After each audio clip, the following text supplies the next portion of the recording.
हाय student, मैं Salasa Khan, class 11 semester 2 lesson 4 political science. Chapter 4 का नाम है समकालीन भारतीय राजनीति चयनित विचार। जो 4 लेसन में पहले सिलेबस हम लोग देख लेते हैं कि 4 चैप्टर से जो है इसमें यानी कि 2 मार्क्स का क्वेश्चन और 4 मार्क्स का क्वेश्चन नहीं आएगा। 4 चैप्टर से सिर्फ 6 मार्क्स का क्वेश्चन एक आएगा जो 6 नंबर का रहेगा। एक ही क्वेश्चन आएगा 4 लेसन से। तो इस तरह से हम लोग देखा जाए कि 4 मार्क्स का और 2 मार्क्स का क्वेश्चन हम लोग 4 चैप्टर में बिल्कुल नहीं पढ़ेंगे, सिर्फ लॉन्ग क्वेश्चन ही पढ़ेंगे, एक जो 6 मार्क्स का क्वेश्चन आएगा। तो इस तरह से जो है पहला क्वेश्चन 6 मार्क्स का क्वेश्चन है, महात्मा गांधी के सत्याग्रह का क्या अर्थ है। क्या अर्थ है? आंसर होगा सत्याग्रह का अर्थ है सत्य और अहिंसा के आधार पर अन्याय के खिलाफ संघर्ष। गांधी जी ने इसे सत्य बल कहा, जिसमें बिना हिंसा का सहारा लिए अन्याय का विरोध करना शामिल है। सत्याग्रह का उद्देश्य केवल राजनीतिक स्वतंत्रता नहीं था, बल्कि नैतिक और आध्यात्मिक मूल्यों को बढ़ावा देना भी था। इसे असहयोग आंदोलन, दांडी मार्च और भारत छोड़ो आंदोलन जैसे अभियानों में सफलता मिली।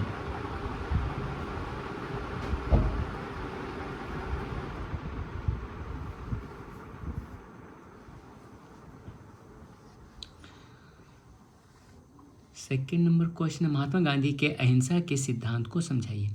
अहिंसा महात्मा गांधी के जीवन और राजनीति का मूलभूत सिद्धांत था। इसमें शारीरिक, मानसिक और भावनात्मक रूप से किसी को नुकसान न पहुंचाना शामिल है। उन्होंने अहिंसा का उपयोग न केवल स्वतंत्रता संग्राम में किया, बल्कि धार्मिक और सामाजिक समरसता लाने के लिए भी किया। उनके अनुसार अहिंसा न केवल व्यक्तिगत आचरण का हिस्सा है, बल्कि यह एक प्रभावी राजनीतिक रणनीति भी है।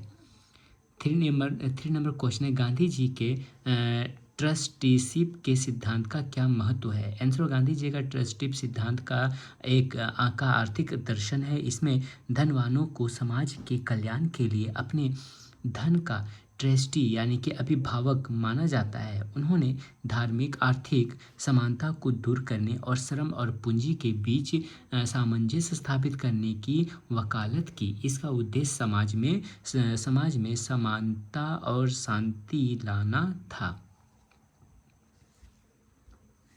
4 नंबर क्वेश्चन, स्वामी विवेकानंद की आध्यात्मिक राष्ट्रीयता का क्या मतलब है।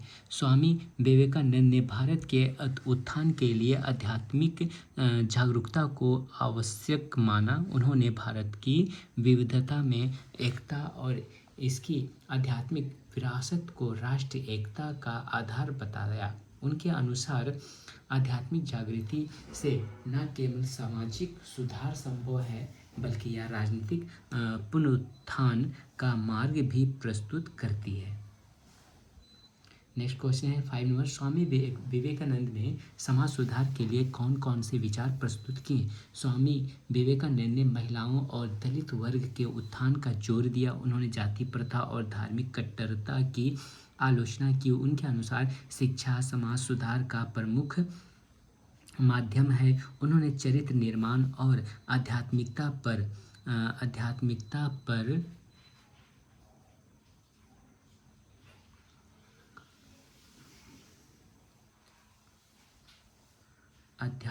की और आलोचना की। उनके अनुसार शिक्षा समाज सुधार का प्रमुख माध्यम है। उन्होंने चरित्र निर्माण और आत्मनिर्भरता पर आधारित शिक्षा का समर्थन किया। Next question 6 number, Netaji Subhash Chandra Bose के भारतीय राष्ट्रीय सेना का क्या महत्व था। तो नेताजी सुभाष चंद्र बोस ने भारतीय स्वतंत्रता के लिए INA का गठन किया। इस सेना ने ब्रिटिश शासन के खिलाफ सशस्त्र संघर्ष में भाग लिया। उनके नारे तुम मुझे खून दो मैं तुम्हें आज़ादी दूंगा ने राष्ट्र स्वतंत्रता संग्राम में जोश भर दिया। INA ने भारतीयों में देशभक्ति की भावना और आत्मनिरपेक्षता को प्रेरित किया। नेक्स्ट क्वेश्चन 7 नंबर है, मौलाना अबुल कलाम आज़ाद ने शिक्षा के क्षेत्र में क्या योगदान दिया। मौलाना आज़ाद ने स्वतंत्र भारत के पहले शिक्षा मंत्री के रूप में आधुनिक शिक्षा प्रणाली की नींव रखी। उन्होंने विश्वविद्यालय अनुदान आयोग और आईआईटी जैसे संस्थानों की स्थापना की। उनका मानना था कि शिक्षा राष्ट्र विकास का मुख्य आधार है। नेक्स्ट क्वेश्चन है, मौलाना अबुल कलाम आज़ाद के हिंदू मुस्लिम एकता पर विचार क्या थे? तो मौलाना आज़ाद ने हिंदू मुस्लिम एकता को स्वतंत्रता संग्राम और राष्ट्रीय एकता के लिए आवश्यक माना। उन्होंने धार्मिक सह अस्तित्व और सांस्कृतिक एकीकरण की वकालत की। वह भारत के विभाजन के खिलाफ थे और एक धर्मनिरपेक्ष राजनीति के पक्षधर थे। नेक्स्ट क्वेश्चन है, नेताजी सुभाष चंद्र बोस के स्वतंत्र भारत के लिए दृष्टिकोण पर प्रकाश डालें। नेताजी ने स्वतंत्र भारत के लिए एक समाजवादी और सामंतवादी राज्य की कल्पना की। उन्होंने औद्योगिकरण, वैज्ञानिक विकास और सामाजिक न्याय को प्राथमिकता दी। उनके अनुसार भारत को आत्मनिर्भर और सैन्य दृष्टि से सशक्त होना चाहिए।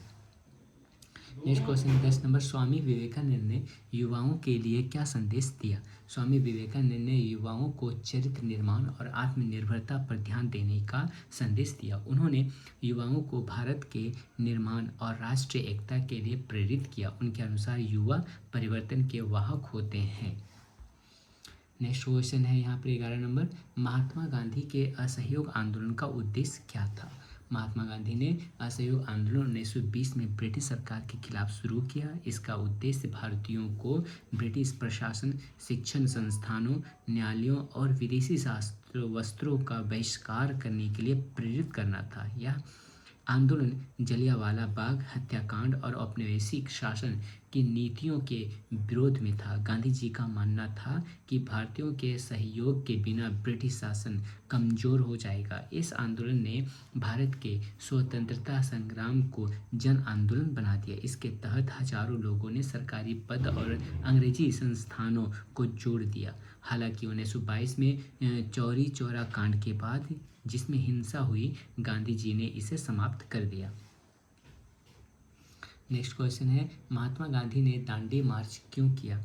महात्मा गांधी ने 1930 में दांडी मार्च का नेतृत्व किया, जिसे नमक सत्याग्रह के नाम से भी जाना जाता है। यह मार्च ब्रिटिश सरकार के नमक कानून के खिलाफ था, जिन्होंने भारतीयों को प्राकृतिक रूप से उपलब्ध नमक बनाने पर रोक लगा दी थी। 12 मार्च से 6 अप्रैल तक गांधी जी ने 24 दिन में 390 किलोमीटर की यात्रा की और दांडी पहुंचकर नमक बनाया। इस घटना ने भारतीयों को औपनिवेशिक कानूनों का शांतिपूर्ण विरोध करने के लिए प्रेरित किया। यह आंदोलन ब्रिटिश शासन के खिलाफ नागरिक अवज्ञा के व्यापक अभियान का हिस्सा था। इसने भारतीय स्वतंत्रता संग्राम को नई दिशा दी और दुनिया भर में अहिंसक प्रतिरोध की शक्ति को प्रदर्शित किया। नेक्स्ट क्वेश्चन है, स्वामी विवेकानंद की यूनिवर्सल ब्रदरहुड की अवधारणा क्या है? तो स्वामी विवेकानंद की यूनिवर्सल ब्रदरहुड की अवधारणा सभी धर्मों, संस्कृतियों और जातियों के बीच सह अस्तित्व और आपसी सम्मान पर आधारित थी। उन्होंने 1893 में शिकागो में विश्व धर्म संसद में अपने भाषण के माध्यम से इसका विचार किया। उनके अनुसार सभी धर्म सत्य के विभिन्न रूप हैं और धार्मिक एकता से शांति और प्रगति सुनिश्चित हो सकती है। उन्होंने भारत की विविधता में एकता को इस अवधारणा का आधार बनाया। उनके विचारों ने धार्मिक कट्टरता को चुनौती दी और सहिष्णुता को बढ़ावा दिया। विवेकानंद का मानना था कि दुनिया को विभाजन के बजाय एकता की आवश्यकता है। नेक्स्ट क्वेश्चन है 40 नंबर, नेताजी सुभाष चंद्र बोस ने फॉरवर्ड ब्लॉक क्यों बनाया? नेताजी सुभाष चंद्र बोस ने 1939 में फॉरवर्ड ब्लॉक की स्थापना की। भारतीय राष्ट्रीय कांग्रेस से अलग होने के बाद उन्होंने इसे एक स्वतंत्र मंच के रूप में स्थापित किया। इसका उद्देश्य भारत की स्वतंत्रता के लिए क्रांतिकारी विचारों और कार्यों को संगठित करना था। फॉरवर्ड ब्लॉक ने सभी वर्गों और समुदायों को एकजुट करने का प्रयास किया। नेताजी ने कांग्रेस की नरम नीतियों को अस्वीकार करते हुए पूर्ण स्वतंत्रता और सशस्त्र संघर्ष की वकालत की। यह मंच उन लोगों के लिए था जो ब्रिटिश शासन के खिलाफ एक कठोर रुख अपनाना चाहते थे। नेक्स्ट क्वेश्चन है, मौलाना आज़ाद ने इंडिया विंस फ्रीडम में क्या दृष्टिकोण व्यक्त किया है? Indian wins freedom Maulana Abul Kalam Azad की आत्मकथा है, जिसमें उन्होंने भारतीय स्वतंत्रता संग्राम और विभाजन के संबंध में अपने विचार प्रस्तुत किए। उन्होंने भारत की स्वतंत्रता में कांग्रेस की भूमिका और महात्मा गांधी के नेतृत्व की प्रशंसा की। साथ ही विभाजन को एक त्रासदी और सांप्रदायिक राजनीति का परिणाम बताया। आज़ाद ने हिंदू मुस्लिम एकता की आवश्यकता पर जोर दिया और धर्मनिरपेक्षता को भारत के भविष्य के लिए महत्वपूर्ण बताया। यह पुस्तक भारतीय राजनीति के महत्वपूर्ण पहलुओं को उजागर करती है। नेक्स्ट क्वेश्चन है 16 नंबर कि स्वामी विवेकानंद की शिक्षा दर्शन का महत्व क्या है। तो स्वामी विवेकानंद के अनुसार शिक्षा का उद्देश्य न केवल ज्ञान प्राप्त करना है, बल्कि व्यक्ति का सर्वांगीण विकास भी है। उन्होंने मनुष्य निर्माण शिक्षा पर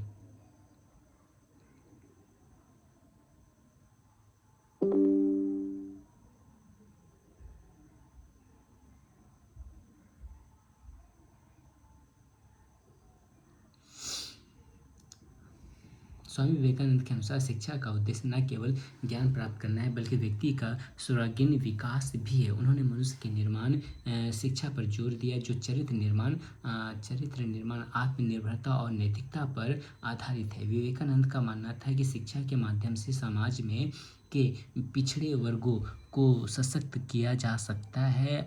उन्होंने भारत की युवा पीढ़ी को राष्ट्रीय पुनरुत्थान के लिए तैयार करने की आवश्यकता पर बल दिया। उनके विचार आधुनिक शिक्षा प्रणाली के लिए प्रेरणा है। नेक्स्ट क्वेश्चन है, महात्मा गांधी के भारत छोड़ो आंदोलन का क्या महत्व था। तो भारत छोड़ो आंदोलन, जिसे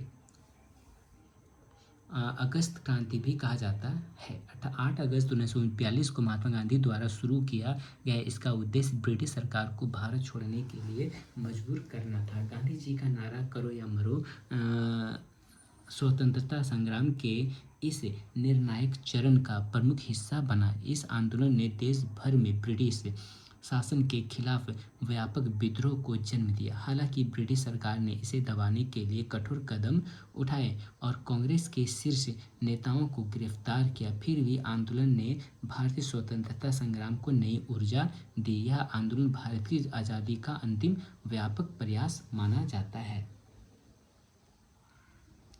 नेक्स्ट क्वेश्चन है 18 नंबर, नेताजी सुभाष चंद्र बोस के तुम मुझे खून दो मैं तुम्हें आज़ादी दूंगा नारे का क्या प्रभाव पड़ा। तो आंसर है यहाँ पर नेताजी सुभाष चंद्र बोस का यह नारा भारतीय स्वतंत्रता संग्राम के लिए प्रेरणा का स्रोत बना। इस नारे ने देशवासियों में जोश और बलिदान की भावना को बढ़ावा दिया। उन्होंने भारतीय राष्ट्रीय सेना INA के सैनिकों को इस नारे के माध्यम से स्वतंत्रता के लिए सशक्त संघर्ष के लिए प्रेरित किया। इस नारे ने यह संदेश दिया कि स्वतंत्रता बलिदान की मांग करती है। इस नारे ने स्वतंत्रता संग्राम में एक नई दिशा दी और भारतीय युवाओं को ब्रिटिश शासन के खिलाफ खड़े होने का साहस प्रदान किया।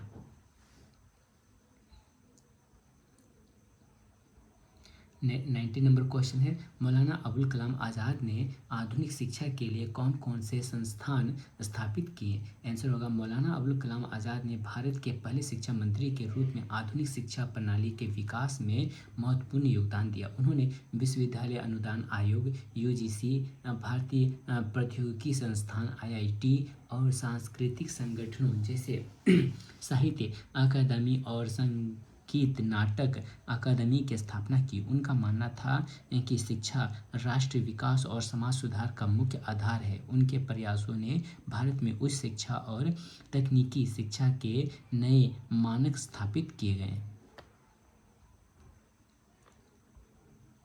20 नंबर क्वेश्चन है, स्वामी विवेकानंद का चरित्र निर्माण शिक्षा पर क्या दृष्टिकोण था।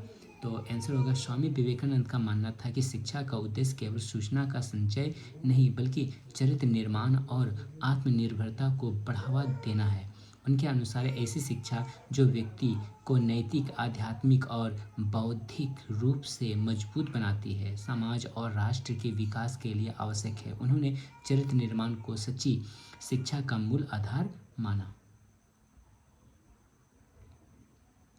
21 नंबर क्वेश्चन, महात्मा गांधी के ट्रस्टीशिप सिद्धांत का क्या उद्देश्य था।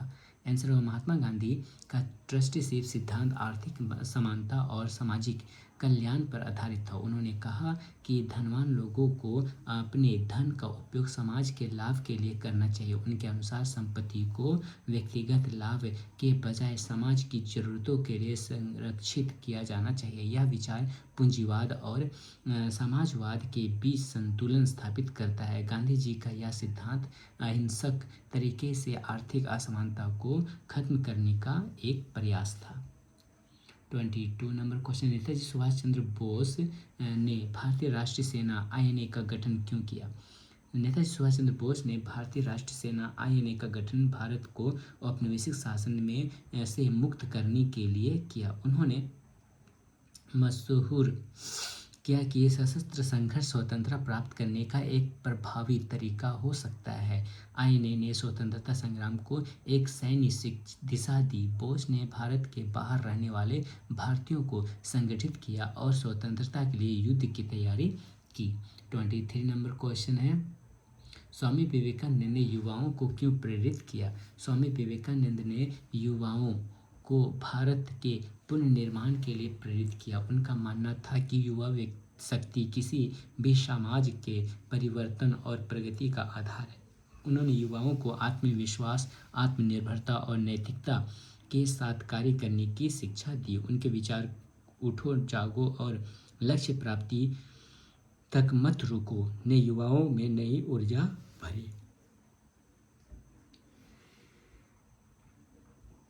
24 नंबर क्वेश्चन, मौलाना आज़ाद ने धर्मनिरपेक्षता के लिए क्या योगदान दिया?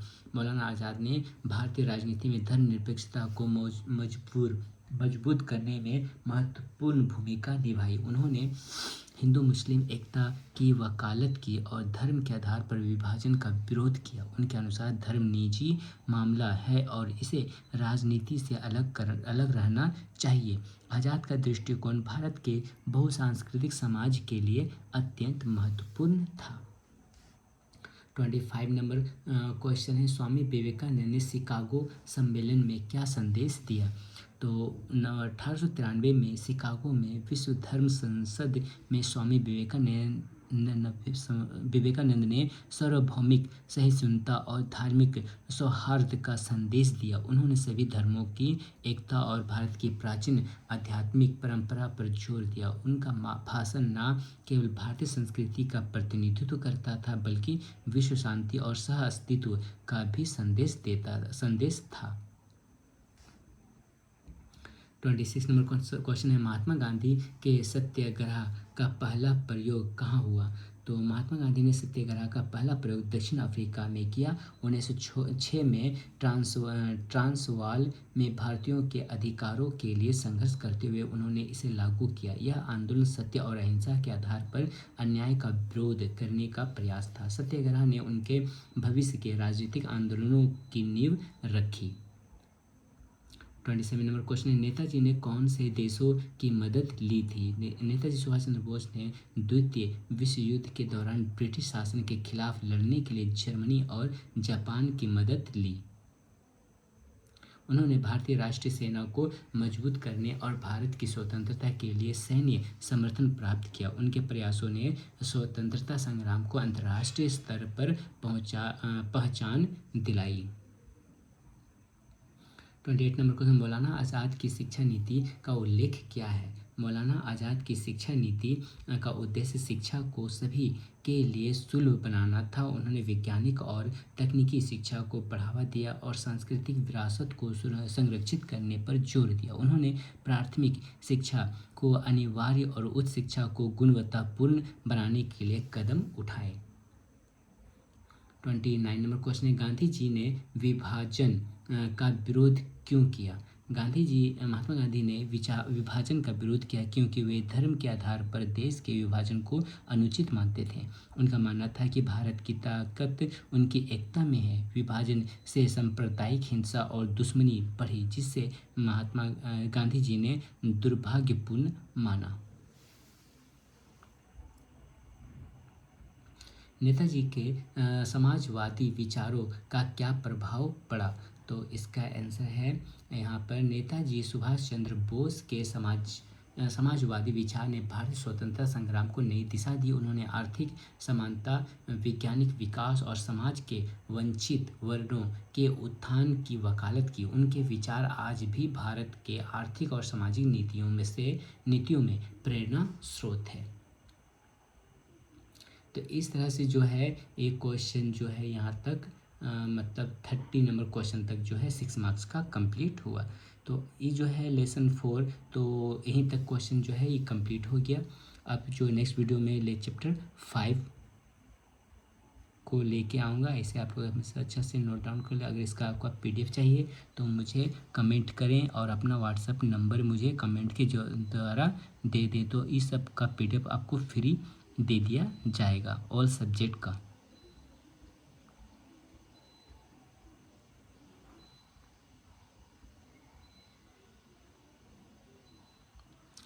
फॉर लेसन इस तरह से कंप्लीट।